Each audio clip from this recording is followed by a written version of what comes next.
राज्याचे मुख्यमंत्री देवेंद्र फडणवीस डावोसला जाण्यापूर्वी शनिवारी त्यांनी राज्यातल्या पालकमंत्री पदाची घोषणा केली आणि त्यानंतर ते वादळ उठलं आणि रायगडच्या भरत गोगावलांना डावलून तिथे महिला बालकल्याण मंत्री आदिती तटकरे यांना रायगडचं पालकमंत्रीपद दिलं आणि त्याच्यानंतर सेनेमध्ये बंडाची निशाणी किंवा बंडाची हाक ऐकू आली।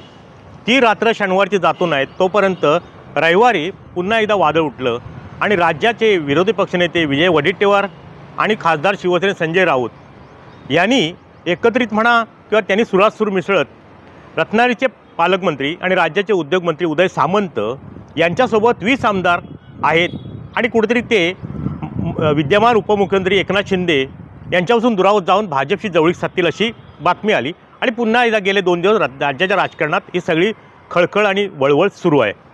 मुळात कोकणचा विचार केला तर सामंत कुटुंबीय आणि कोकण हे एक वेगळं भावनिक नातं आहे। सामंत कुटुंबियांचा विचार केला तर एक धार्मिक वृत्तीचे आणि दातृत्व असलेले अण्णा सामंत, त्यांच्या स्वभावगीते आम्ही ज्यांना काकी म्हणतो त्या काकी तितक्याच दानशूर। भैया सामंत आमदार जे आमदार झालेत त्यांचं प्रशासनातला अनुभव असेल किंवा धार्मिक वृत्ती असेल किंवा सामाजिक काम तेही तितकंच।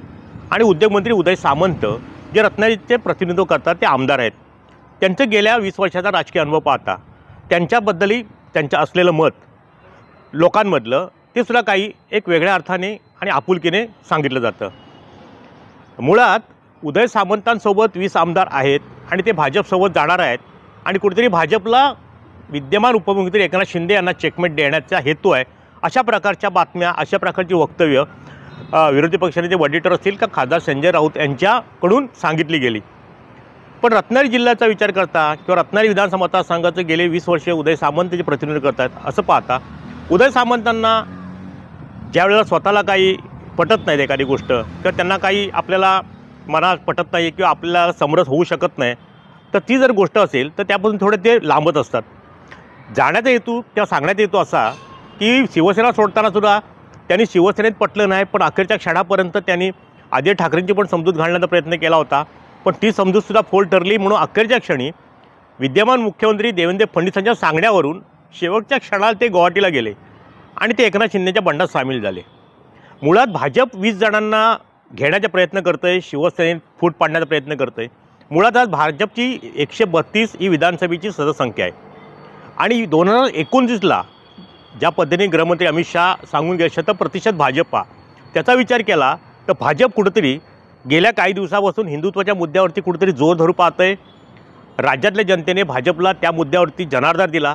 असं असताना भाजप कुठेतरी पक्षफोडीचं राजकारण करतं आहे, पक्ष बदनाम करतं आहे किंवा पक्ष संपवतं आहे असं जे एक वातावरण तयार झालं होतं त्या वातावरणाला कुठेतरी आता थोडंसं खीळ बसलेला दिसतो आहे। त्याच्यामुळे साधारणपणे 2029चा विचार केला तर भाजप असं काही करेल की स्वतःवरती काही डाग ओढवून घेईल असं या क्षणाला तरी राजकीय वर्तुळात त्या बाबतीत नकारात्मक दिसते। तर राहिला विषय उद्योगमंत्री उदय सामंत यांचा। उदय सामंतांचा विचार केला तर राज्याचे उद्योगमंत्री आहेत, एकनाथ शिंदेंच्या जवळचे आहेत। महाराष्ट्रामध्ये मुख्यमंत्री 2 उपमुख्यमंत्री उदय सामंतांचं नाव घेतलं जातं, हे क्रमांक 4 छत्री नेते आहेत आणि उदय सामंत आणि एकनाथ शिंदे यांची जी काही भावनिक किंवा अशी एकंदरीत हे आहे मैत्री आहे किंवा संघटनात्मक त्यांचा एकमेकांवरती विश्वास आहे तो विचार करता उदय सामंत अशा प्रकारचं टोकाचं पाऊल उचलतील असं सध्या तरी राजकीय नेत्यांना म्हणा किंवा मतदारसंघातल्या मतदारांना वाटत नाही आहे। कारण उदय सामंतांचं वर्चस्व या पूर्णपणे जिल्ह्यात आहे। एक हाती शिवसेनेची सत्तेची संघटनेची सगळी जबाबदारी एकनाथ शिंदेने त्यांच्याकडे दिली आहे आणि डावोससारखा करार करताना मुख्यमंत्र्यांसोबत उद्योगमंत्री असावेत आणि जेणेकरून ते राज्याचे उद्योगमंत्री या नात्याने गेलेले आहेत त्याच्यामुळे त्यांना जाणं भागत होतं। पण एकनाथ शिंदे आपल्या गावी गेले, नाराजीतनं गेले, पण उदय सामंत डावोसला गेले अशा ज्या काही चर्चा आहेत की अशा काही बातम्या पसरत आहेत किंवा सांगितल्या जात आहेत। मुळात उद्योगमंत्री आणि मुख्यमंत्री ही 2 महत्त्वाची खाती उद्योग क्षेत्रात किंवा राज्यात गुंतवणूक करताना उद्योगमंत्री आणि मुख्यमंत्री ह्या 2च मंत्र्यांचा फारसा सहभाग असतो। त्याच्यामुळे ते डावोसला गेले, शिंदेसोबत गेले नाहीत, ह्याला कुठेतरी वावड्या म्हणा किंवा हे नकारात्मक किंवा हे योग्यतेचं एकंदरीत राजकीयदृष्ट्या पाहिलं तर ते दिसत नाही आहे। त्यामुळे एकंदरीत 2 दिवसाला घटनाक्रम पाहता उदय सामंत 20 आमदारांना घेऊन भाजपसोबत जाणार आहेत आणि त्याबरोबर अशोक हे विरोधी पक्षनेते आपले वडेट्टीवार यांनी कुठेतरी आपलं राजकीय आपण कुठेतरी लांब जातो आहे, प्रवाहाच्या विरोधात जातो आहे तर कुठेतरी लोकांमध्ये पुन्हा चर्चेला यावं ह्या हेतूने केलेली एखादे वक्तव्य असेल आणि संजय राऊतांनी त्याचं पुढचं स्पष्टीकरण देताना ते उदय सामंत आहेत हे सांगून पुन्हा एखादी गोगली टाकलेली असावी.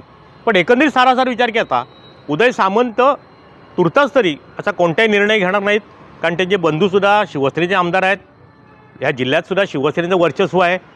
आणि त्यामुळे काल आणि आज चालू असलेली चर्चा जी उदय सामंत उद्योगमंत्री या नात्याने सुरू आहे त्यामधून काही फारसं निष्पन्न होईल असं काही सध्या तरी दिसत नाही. टाइम्स डिजिटल करता किशोर मोरे, रत्नागिरी.